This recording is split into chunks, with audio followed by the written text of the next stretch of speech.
So, the Vauxhall Vectra, it's been derided by one or two people, but it really isn't that bad a car, and let's face it, they do sell tremendously well. I mean, it's the Mondeo's main rival, I guess, in this sort of market. It is indeed, yes. They probably come head to head. A very popular car for ourselves, in demand. Very good vehicle indeed. So, what sort of things should you look out for on the Vectra? Any major problems? Not of much really. The later models again are a lot better basically than the first original launch vehicles. They have a common fault with them, which is it's not a safety issue. They have a slightly noisy steering knuckle joint on them, and that's it. So they're a little bit noisy on the steering compared to any of the other models. But apart from that, no, nothing at all. A good all-rounder again. Like I say, it comes head to head with the Mondeo. Specifications are similar. As one does one and changes one, the other follows. So no, they're a good car.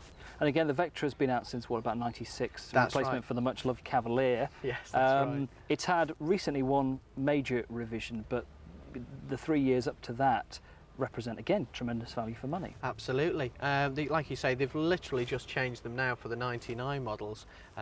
Just basically enhanced them with spoilers on the standard models and a little bit of specification change throughout the range.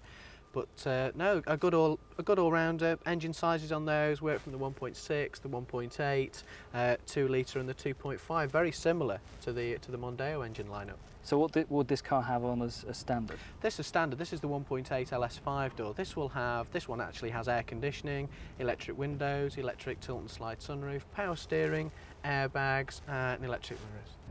So the last test in our Ripmobile range in this feature is the Vauxhall Vectra, introduced in late 1995 to of course replace the Cavalier.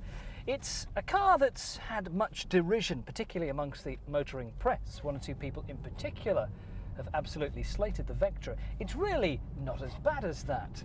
It does have its faults, particularly the very long travel of the clutch, which means you struggle to get a comfortable driving position. It's really quite odd because you end up with your knees quite high when you're in a normal position off the clutch. That's not very good, and you have to mess about with the steering column to get that in the right position. It's also not particularly elegant inside. It's just a mass of plastic. Not particularly pleasant plastic either, which is a shame, because this is the sort of car that's at its best when it's cruising on the motorway. It will go at 90 miles an hour if you so choose to drive at that speed all day, and for many, many thousands of miles.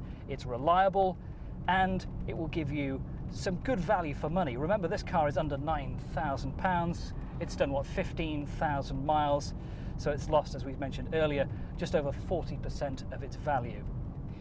So if you're after a Vectra and the used market, what should you pay for one? Well, you'll find the early N-Reg 1.6 LS Vectras starting at around about £4,500, which is good value for money, of course.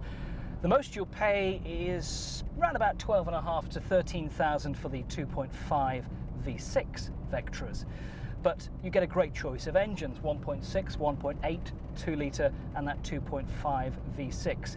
And of course, there were major revisions in 1999 of the Vectra which completely changed the car, and it really seemed to improve it tremendously. However, it's still a car that doesn't appeal to that many people. It sells by the bucket load, but just lacks that bit of panache that would make it a really, really good car.